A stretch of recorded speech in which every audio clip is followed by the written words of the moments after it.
لا إله إلا الله محمد رسول الله لا إله إلا الله محمد رسول الله لا إله إلا الله محمد جہنم کے عذابوں کے ضمن میں جس عذاب کی آج ہم بات کریں گے وہ ہے شدید سردی کا عذاب۔ یہ بھی ایک بڑی غلط فہمی ہے کہ لوگ سمجھتے ہیں کہ جہنم میں صرف آگ کا عذاب ہوگا۔ جہنم میں آگ کا عذاب بھی ہے لیکن سردی کا عذاب بھی ہے۔ تو جس طرح آگ انسانی جسم کو جلا دیتی ہے اسی طرح شدید سردی بھی انسانی جسم کو جلا دیتی ہے، اس لیے جہنم میں شدید سردی کا عذاب بھی ہوگا۔ جہنم کے اس طبقے کا نام زمہریر ہے۔ تو زمہریر میں کس قدر شدید سردی ہوگی اس کا علم تو اس علیم و خبیر ذات ہی کو ہے، لیکن یہ سردی چونکہ عذاب دینے کے لیے ہوگی لہٰذا اس سردی سے تو بہرحال کہیں زیادہ ہوگی جو اس دنیا کے کسی بھی سرد سے سرد ترین مقام پر ہوتی ہے۔ اب پچھلے دنوں -50 ڈگریز سردی میں نے دیکھی ہے، کیونکہ ہم جن علاقوں میں رہتے ہیں وہاں سخت سردی پڑتی ہے، لیکن اتنی سخت نہیں پڑتی کہ -50 ڈگریز کے اوپر ہوائیں چلیں۔ ساری کی ساری زندگی بالکل منجمد فریز ہو کے رہ گئی تھی۔ اسکول بند ہو گئے تھے، بہت سارے دفاتر بند ہو گئے تھے، جو کھولے تھے وہاں اجازت تھی کہ گھر سے کام کر لو۔ بہت چند لوگ تھے جو ان حالات میں بھی پھر دفتروں تک پہنچے۔ -50 ڈگریز، پھر اس پر ٹھنڈ ہوائیں چل رہی ہوں، سانس نہیں آتی۔ باہر نکلے نا بندہ تو اس کے لنگ میں بریدنگ پرابلم ہو جاتا ہے، پھیپھڑوں میں۔ تو اب بعض دفعہ ہر سردیوں میں -30 -35 ایسی ٹھنڈ ہوائیں چلتی ہیں، برفانی علاقے ہیں، برف پڑتی ہے، اور اس کے بعد جب یہ ہوا برف پر سے پڑ کے اٹھتی ہے نا تو پھر آپ 3-4 لیئر بھی پہن لیں نا اس کے اندر سے بھی گزر جاتی ہے۔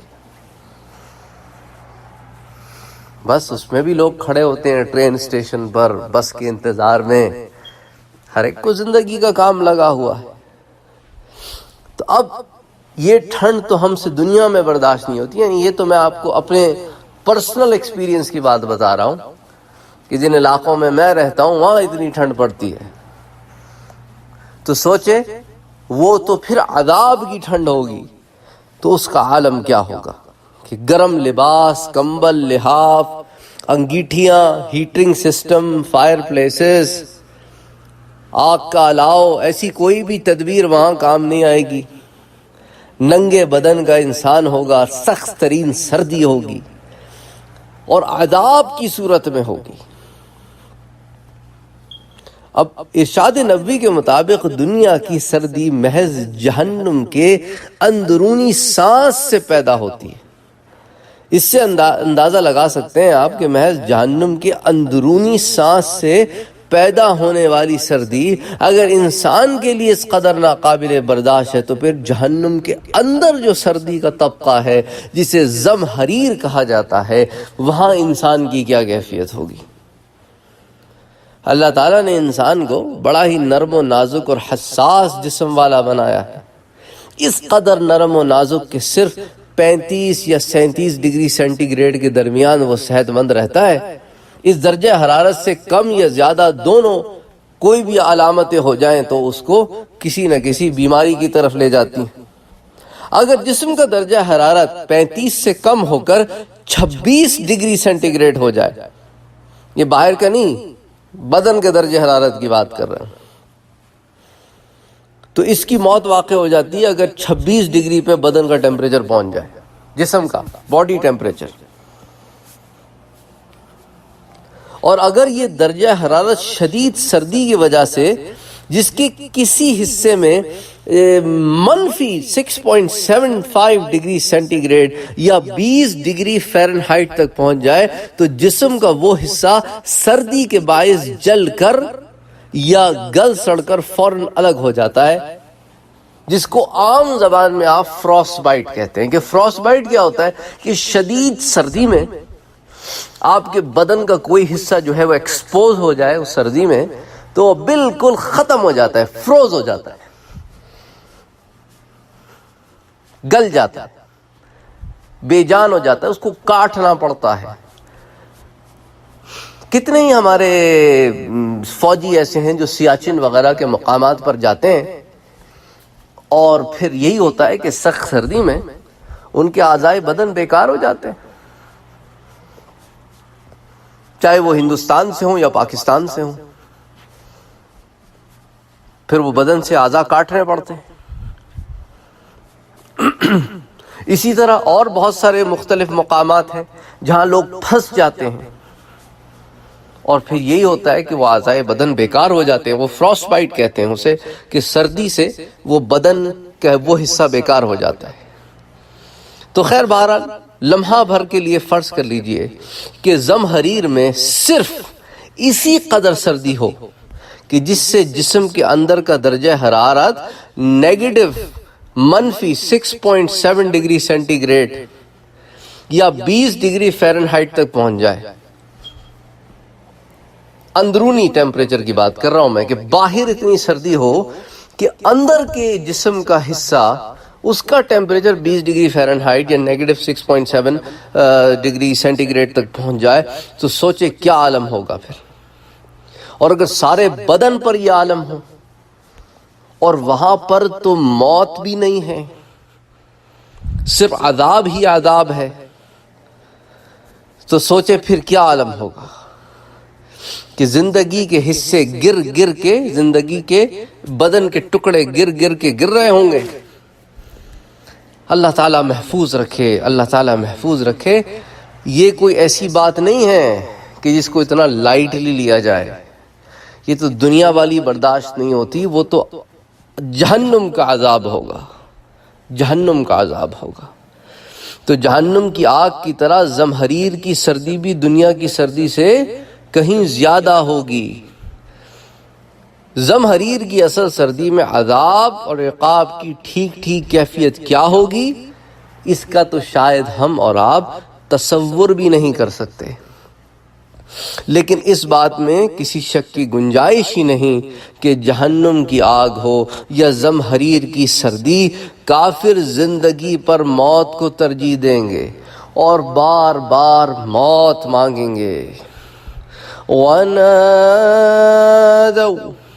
یا مالک لیقضی علینا ربک، اور وہ پکاریں گے اے مالک۔ اب یہ مالک کون ہے؟ یہ داروغہ جہنم ہے۔ وَنَادَوْا یا مالک لیقضی علینا ربک، وہ کہیں گے اے مالک داروغہ جہنم، کاش تیرا رب ہمارا کام تمام ہی کر دے۔ لیقضی علینا ربک، تیرا رب۔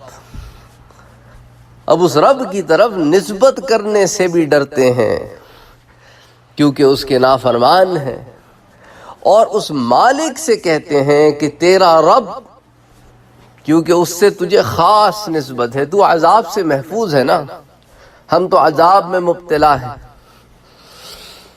اللہ اکبر، اللہ اکبر۔ پھر جواب بھی ملے گا سورہ زخرف میں، وہ ان کو کہے گا انکم ماکثون، بے شک اب تم اسی میں رہو گے۔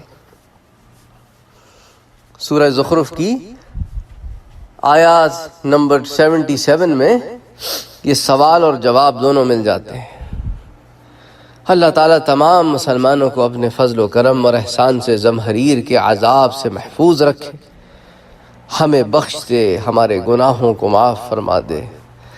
بے شک ہم بندے بہت گناہ گار ہیں، بہت خطا کار ہیں، ہمارے پلے میں کچھ نہیں ہے۔ وہ رحم کر دے، وہ کرم کر دے تو اس کا کرم ہے، اس کا رحم ہے، ورنہ ہمارے پاس کیا ہے؟ یہ آپ بھی جانتے ہیں، یہ میں بھی جانتا ہوں کہ ہمارے پلے میں کیا ہے؟ کچھ بھی نہیں ہے۔ اس لیے قرآن کے ساتھ جڑے رہو، قرآن کو سمجھو، قرآن کو سمجھ کے پڑھو، ایک آیت ہی صحیح۔ اب آپ یہ دیکھیں نا، سورہ زخرف کی یہ جو آیت نمبر 77 میں نے آپ کے ساتھ بیان کی کہ اس کو اگر انسان پڑھے نا تو اس کے رونگٹے کھڑے ہو جاتے ہیں کہ وہ کیا کیفیت ہوگی، کہ وہ پکار اٹھیں گے وَنَادَوْا يَا مَالِكُ لِيَقْضِيَ عَلَيْنَا رَبُّكَ قَالَ إِنَّكُمْ مَاكِثُونَ۔ اللہ اکبر، اور وہ پکاریں گے داروغہ جہنم کو کہ اے مالک کیا اچھا ہو کہ کام ہی تمام کر دے ہمارا تمہارا رب، اور داروغہ جہنم اس کو جواب دے گا تم ہمیشہ اسی حالت میں رہو گے۔ اللہ اکبر، اللہ اکبر۔ اللہم لا تجعلنا منہم، اے اللہ ہمیں ان لوگوں میں شامل نہ کرنا۔ اللہم ادخلنا الجنہ، اے اللہ ہمیں جنتوں میں داخل کرنا۔ اللہم اغفر لنا ذنوبنا کلنا، اے اللہ ہمارے تمام گناہوں کو معاف فرما دینا۔ اللہ اکبر، اللہ اکبر، لا الہ الا اللہ محمد رسول اللہ صلی اللہ علیہ وسلم۔